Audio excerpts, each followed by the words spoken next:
அனைவருக்கும் வணக்கம்ப்பா. கரும்பலகை டிஎன்பிஎஸ்சி பயிற்சி மையம் உங்கள் அனைவரையும் அன்புடன் வரவேற்கிறது.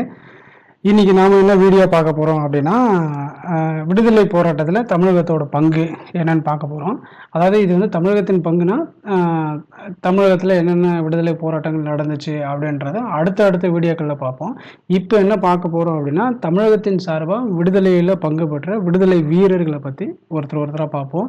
இன்னைக்கு ஒரு 2 பேரை பார்ப்போம். யார் யாருன்னு பார்த்தீங்கன்னா, வஉ சிதம்பரனார் அவரையும் சுப்பிரமணியம் சிவா, இவங்க 2 பேரையும் இந்த வீடியோவில் பார்ப்போம். வாங்க வீடியோக்குள்ளே போகலாம்.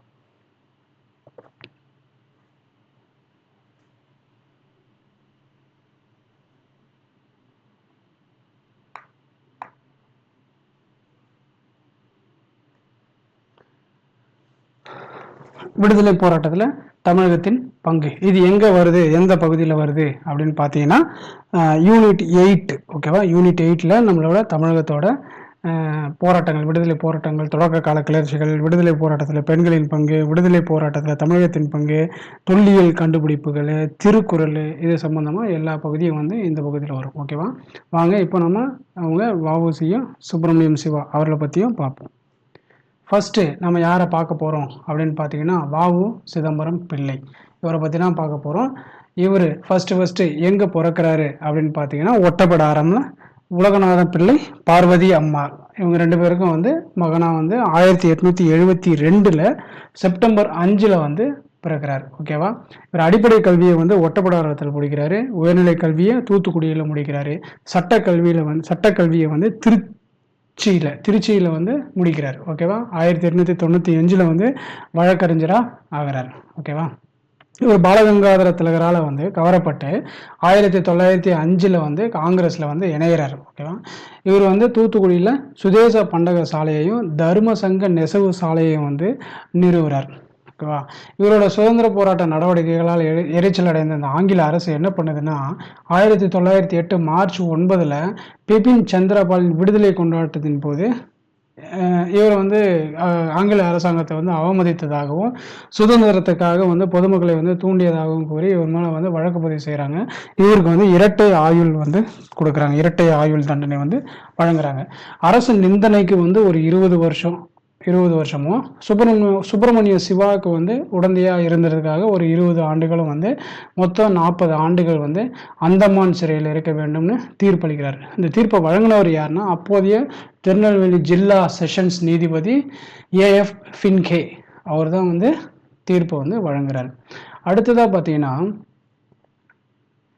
அந்த தீர்ப்பினை எதிர்த்து இவர் என்ன பண்ணுறாருன்னா, சென்னை உயர்நீதிமன்றத்தில் மேல்முறையீடு செய்கிறாரு. முறையீட்டின் போது அவர் அந்தமானை வந்து அனுப்ப இயலாது அப்படின்னு சொல்லி தீர்ப்பை வழங்குறாங்க. ஓகேவா, கோவை சிறையில் வந்து அடைச்சிடுறாங்க. அடைச்சிட்டு அங்கே தான் வந்து அவர் வந்து செக்கு இழுக்கிறாரு. ஓகேவா, இது நல்லா ஞாபகம் வச்சுக்க, கோவை சிறையில் தான் வஉ சிதம்பரம் பிள்ளை வந்து செக்கு இழுக்க வைக்கப்பட்டார். ஓகேவா, இவரது பிறந்த நாளோட 100ஆண்டு விழா 1872 பிறந்தார் இல்லையா, 1972 கவர்மெண்ட் வந்து இவருக்கு வந்து சிறப்பு அஞ்சல் தலையை வந்து வெளியிட்டு கௌரவப்படுத்துது. ஓகேவா, அதே மாதிரி பிப்ரவரி 2011 இந்திய அரசு வந்து என்ன பண்ணுதுன்னா, தூத்துக்குடி துறைமுகத்துக்கு இவரோட பேர் வஉ சிதம்பரனார் துறைமுகம் அப்படின்னு பெயர் வச்சு சிறப்பு செய்யுது. ஓகேவா, 1906 அக்டோபர் திங்களில் என்ன பண்ணுறாங்க அப்படின்னா, பாண்டித்துறை தேவரை வந்து தலைவராக கொண்டு தூத்துக்குடியில் வந்து சுதேசிய நாவாய் சங்கம் அப்படிங்கிற கம்பெனியை வந்து தொடங்குறார். ஓகேவா, அதனோட சட்ட ஆலோசகராக யார் இருக்காங்க அப்படின்னு பார்த்தீங்கன்னா, சேலம் சி விஜயராகவாச்சாரியார், அவரும் அதனோட செயலாளராக வந்து வஉ சிதம்பரனாரும் வந்து இருக்கிறாங்க. ஓகேவா, இவர் என்ன பண்ணுறாரு, கேலியோ லாவோ அப்படின்ற 2 கப்பலை வாங்கி தூத்துக்குடிக்கும் இலங்கைக்கும் இடையே வந்து இயக்குறார். இவர் வந்து மெய்யறம் இந்த நூல்கள்லாம் எழுதியதோடு இல்லாமல் விவேகபானு, இந்து நேசன் ஆகிய இதழ்களில் ஆசிரியராகவும் வந்து விளங்கியிருக்கிறார். ஓகேவா, இவரை தென்னாட்டு திலகர்னு சொல்லுவோம், கப்பலோட்டிய தமிழன்னு சொல்லுவோம், செக்கிழுத்த செம்மல் அப்படின்னா வந்து புகழப்படும். ஓகேவா, இவர் என்ன பண்ணுறாருன்னா, 1936 நவம்பர் 18 வந்து இயற்கை எழுதுறார். ஓகேவா, இறந்து போகிறார். அடுத்ததா நாம் யாரை பார்க்க போகிறோம் அப்படின்னு பார்த்தீங்கன்னா, சுப்பிரமணியம் சிவா, இவரை பற்றி தான் அடுத்ததாக பார்க்க போகிறோம். ஓகேவா, இவர் யாரு அப்படின்னு பார்த்தீங்கன்னா, திண்டுக்கல் மாவட்டத்தில வத்தலகுண்டு என்ற ஊர்ல வந்து 1884 அக்டோபர் 14ல வந்து பிறக்கிறாரு. ஓகேவா? இவர் வந்து பிராமண குடும்பத்தில பிறக்கிறாரு. தனது படிப்ப வந்து முடிச்சுட்டு, இவரு சிவகாசி காவல் நிலையத்தில வந்து எழுத்தரா வந்து பணியில வந்து சேர்றாரு. ஓகேவா? அதுக்கப்புறம் என்ன பண்றாருன்னா, இவர் வந்து சுதந்திர போராட்டத்துக்கு வந்ததுக்கப்புறம் வ.உ.சி கூட, பாரதியார் கூடலாம் வந்து நெருங்கிய நட்பு பாராட்டுறார். 1908ல வ.உ.சியுடன் சேர்ந்து அந்த தடையை மீறி வந்து பிபின் சந்திரபாலுக்கு விடுதலை போராட்டத்தை கொண்டாடுறதுக்காக ஊர்வலம் நடத்துதல இவருக்கு 10 ஆண்டு வந்து சிறை தண்டனை வந்து குடுப்பாங்க. பின்னர் வந்து அது 6 ஆண்டுகளா வந்து குறைச்சிருவாங்க. இதுக்கிடையில பல இன்னல்களை வந்து அனுபவிப்பாரு. கிட்டத்தட்ட இதனால அவருக்கு வந்து தொழுநோயும் வந்து தொற்றிக்கும். அதுக்கப்புறம் பார்த்தீங்கன்னா, இவர் வந்து சுப்பிரமணிய சிவா என்ன பண்ணுவாருன்னா, ஞானபானு, பிரபஞ்சமித்திரன், இந்திய தேசாந்திரி ஆகிய இதழ்கள்லாம் வந்து வெளியிடுவாரு. சச்சிதானந்த சிவம், ஞானரதம் ஆகிய நூல்கள்லாம் வந்து எழுதியிருக்காரு. ஓகேவா? சிவாஜி மற்றும் ராஜா தேசிங் ஆகிய நாடகங்களையும் வந்து இவரு வெளியிட்டாரு. சுதந்திரானந்தா அப்படின்னு தனக்கு புனைப்பெயரை சூட்டிக்கொண்டு தருமபுரி மாவட்டத்தில பாப்பாரப்பட்டியில வந்து பாரதியார் ஆசிரமத்தை நிறுவினார். அங்க என்ன பண்ணுவார்னா, தேசபக்தர்களுக்கு வந்து நாட்டு விடுதலை போருக்காக பயிற்சி அளித்தார். ஓகேவா? இந்த பத்ராசல ஆசிரமத்தில தங்கியிருந்த சிவா 1925ஆம் ஆண்டு ஜூலை 23ஆம் நாள் இறந்தார். ஓகேவா? சுப்பிரமணிய சிவா பத்தின தகவல் இவ்வளவுதான். இப்ப நம்ம அடுத்ததா என்ன பார்க்க போறோம்னா, வ.உ. சிதம்பரனாரும், சுப்பிரமணிய சிவாவும் கலந்து கொண்ட போ போராட்டங்கள பத்தி ஒரு சிலத வந்து பார்ப்போம். அடுத்ததா நாம என்ன பார்க்கலாம் அப்படின்னு பார்த்தீங்கன்னா, வ.உ.சியோட அ சுதேசி நீராவி கப்பல் கம்பெனி அத பத்தி பார்க்கலாம். 1906ல அந்த காலகட்டத்தில பார்த்தீங்க அப்படின்னா, ஆங்கிலேயர்கள் வந்து இந்த கடற் பயணத்துக்கு வந்து முற்றுரிமை வந்து வாங்கியிருப்பாங்க. ஓகேவா?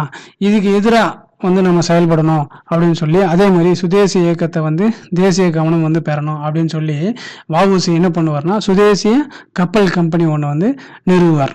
ஓகேவா? இது எப்படின்னா, சுதேசி ஸ்டீம் நேவிகேஷன் கம்பெனி வந்து கூட்டு பங்கு நிறுவனமா வந்து பதிவு செய்வார். ஓகேவா? இதனோட முதலீடு வந்து 10,00,000. இதுல மொத்தம் 40,000 பங்குகளா பிரிப்பார். இந்த 10,00,000த்த ஒரு பங்கு வந்து ரூபாய் 25 வீதம் அப்படின்னு சொல்லி இந்தியர்களுக்கும், இலங்கையை சார்ந்தவர்களுக்கும், ஆசிய நாடுகளை சார்ந்தவர்களுக்கும் வந்து விற்பனை செய்வார். ஓகேவா? இதுல வ.உ.சி இந்த பங்குகள் மூலியமா வரப்பட்ட அந்த 10,00,000 மூலமா எஸ்.எஸ். காலியோ, எஸ்.எஸ். லாவோ அப்படின்னு சொல்லி 2 நீராவி கப்பல்களை வந்து வாங்குவார். இதுல 40,000 பங்குகளுக்கு பதிலா 4,000ன்னு தனியா டைப் பண்ணியிருக்கோம். அதை எடுத்தா மாத்திக்கங்க. ஓகேவா? அடுத்தது வந்து என்ன பண்ணுவாங்கன்னா, மற்ற இடத்துலலாம் இந்த சுதேசி இயக்கம் எப்படி செயல்படும் அப்படின்னா, மெழுகுவர்த்தி செய்யறது, இந்த வளையல்கள் செய்யறது, இந்த மாதிரி இருந்த காலகட்டம் அது. அந்த நேரத்துல சுதேசி நீராவி கப்பல் கம்பெனி உருவாக்குறது எவ்வளவு பெரிய ஒரு உன்னதமான ஒரு செயல் அப்படின்னு சொல்லி அந்த கம்பெனியோட கருத்தையும் கவர்ந்தது. ஓகேவா? அதுக்கப்புறம் பார்த்தீங்கன்னா, இந்த சுதேசிய நீராவி கப்பல் கம்பெனி வந்து தேசிய தலைவர்களால் வந்து பாராட்டப்படுது. ஓகேவா? இது குறித்து என்ன பண்றாருன்னா, திலகர் தன்னுடைய கேசரி மராட்டா பத்திரிகையில வந்து எழுதுறாரு. அரவிந்த் கோஷ் என்ன சொல்றாருன்னா, இந்த பங்குகளை வந்து இந்த 10,00,000 அந்த 40,000 பங்குகள் இருக்கு இல்லையா, அதை விற்பனை ஆகிறதுக்கு வந்து உதவி செய்கிறார். இதில் பெருவாரியான பங்குகள் கொண்டவர், அதாவது அதிகமான பங்குகளை கொண்ட பெரிய பங்குதாரர்களுக்கு வந்து 2 பேர். ஒருத்தர் பாண்டித்துரை தேவர், இன்னொருத்தர் வந்து ஹாஜி பக்கீர் முகமது. இவர் 2 பேரும் தான். ஓகேவா? அதுக்கப்புறம் முதல்ல வந்து இந்த ஆங்கிலேயர்கள் வந்து இந்த சுதேசி ஸ்டீம் நேவிகேஷன் கம்பெனியை வந்து அலட்சியமா பார்த்துட்டாங்க. இதெல்லாம் அவ்வளோ பெருசாக வளரப்போதா அப்படின்ற மாதிரி பார்த்துட்டாங்க. நாளடைவில் அதுக்கு கிடைக்கிற வந்து ஆதரவை பார்த்துட்டு அவங்களே வந்து ஒருதலை பட்சமாக வந்து நடந்துக்க ஆரம்பிச்சிட்டாங்க. ஓகேவா? அடுத்ததா சுப்பிரமணிய சிவா, அதுக்கப்புறம் வ.உ. சிதம்பரம் பிள்ளை இவங்க 2 பேரும் அடுத்ததா என்ன போராட்டத்தில் கலந்துக்கிறாங்க அப்படின்னு பார்த்தீங்கன்னா, கோரல் நூற்பாலை வேலை நிறுத்தம் அப்படின்ற ஒரு போராட்டத்தில் கலந்துக்கிறாங்க. அதாவது சூரத் மாநாட்டில் வந்து கலந்துக்கிட்ட பிறகு வ.உ.சி வந்து ஒரு சிறந்த பேச்சாளரை வந்து தேடிக்கிட்டு இருந்த காலம் அது.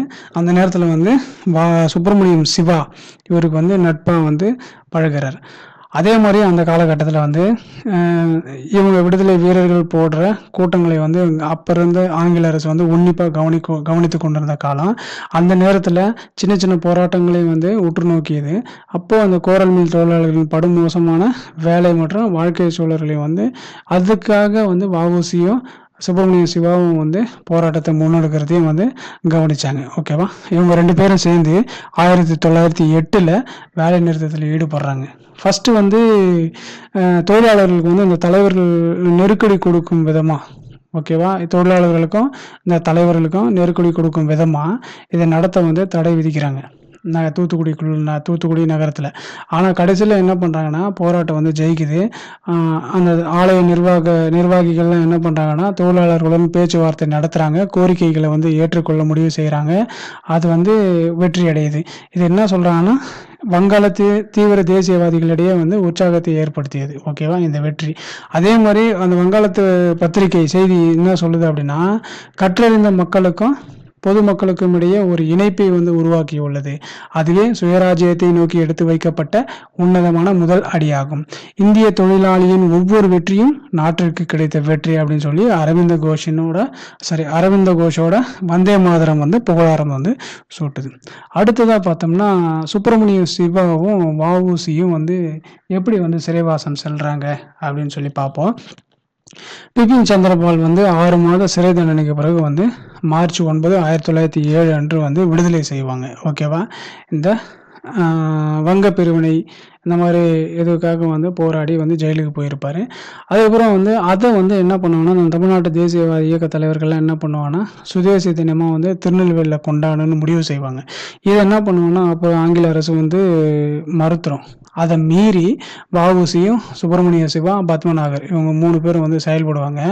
அதுக்கப்புறம் இந்த மாதிரி எதிர்ப்பையும் மீறி செயல்பட்டதுனால தேச துரோக குற்றத்துக்காக என்ன பண்ணுவாங்கன்னா, 1908 மார்ச் 12ல் வந்து கைது செய்யப்படுறாங்க. ஓகேவா? இதனால வந்து உள்ளூர் மக்களிடையே வந்து போராட்டம் வன்முறையாக வெடிக்குது. இதில் திருநெல்வேலியில் வந்து நகரசபை கட்டிடமும் காவல் நிலையமும் வந்து தீ வைக்கப்பட்டது. ஓகேவா? இதை எதிர்த்து இன்னும் அதிகமாக போராட்டங்கள் வெடிக்க சொல்ல காவல்துறையினர் வந்து துப்பாக்கிச்சூடு நடத்துகிறாங்க. அப்படி துப்பாக்கிச்சூடு நடக்கிறப்போ 4 பேர் வந்து கொல்லப்படுறாங்க. அதுக்கப்புறம் 1908 ஜூலை 7ல் வ.உ.சியும் சுப்பிரமணிய சிவாவும் வந்து குற்றம் செய்தனர் அப்படின்னு சொல்லி அறிவிக்கப்பட்டு தேச துரோகத்தில் வந்து சிறையில் வந்து அடைக்கப்படுறாங்க. ஓகேவா? அரசுக்கு எதிராக பேசிய குற்றச்சாட்டுக்காக வந்து சுப்பிரமணியம் சிவா அவருக்கு வந்து பார்த்தீங்கன்னா 10 ஆண்டுகள் வந்து தண்டனையோட நாடு கடத்தல் தண்டனையை வந்து கொடுக்குறாங்க. அதாவது நாடு கடத்திடுவாங்க. அடுத்ததாக பார்த்தீங்கன்னா, சுப்பிரமணியம் சிவாவுக்கு உடந்தையாக இருந்ததுக்காக வ.உ.சிக்கு வந்து ஆயுள் தண்டனை கொடுப்பாங்க. அப்போதைய ஆயுள் தண்டனைனா 20 ஆண்டுகள் விதிக்கப்பட்டிருது. ஓகேவா? அது மட்டுமா பார்த்தீங்கன்னா இல்லை. வ.உ.சி வந்து அரசை வந்து எதிர்த்து பேசியது, ஆங்கில அரசை வந்து எதிர்த்து பேசியது குற்றத்திற்காக மேலும் ஒரு ஆயுள் தண்டனை, இன்னொரு 20 ஆண்டுகள் வந்து தண்டனை வந்து விதிக்கப்படுறாங்க. ஓகேவா? இப்போ இந்த தண்டனைகள்லேருந்தே தெரியும் அந்த காலத்தில் எப்படியெல்லாம் வந்து தீவிரமாக வந்து செயல்பட்டிருப்பாங்க. அதை எதிர்க்கிறதுக்கு வந்து அப்போதைய ஆங்கில அரசு வந்து எவ்வளோ கொடூரமான தண்டனைகள் வந்து கொடுத்துருக்கோம் அப்படின்னு சொல்லி. ஓகேவா? இன்னைக்கு நம்ம பார்த்த வீடியோவில் 2 பேரை பார்த்தோம். வ.உ.சி, சுப்பிரமணியம் சிவா. அடுத்தடுத்து ஆராய்க்கணும். ஓகேவா? இன்னைக்கு வீடியோ இதோட முடிச்சுக்கலாம். அடுத்தடுத்த வீடியோவில் அடுத்தடுத்த தலைவர்களை பார்ப்போம். அதே மாதிரி அடுத்தடுத்த வீடியோவில் இந்த தமிழ்நாட்டோட இந்த யூனிட் 8 ஒரு குறிப்பிட்ட நேரத்துக்குள்ளே நம்ம முடிச்சிருவோம். நன்றி, வணக்கம்.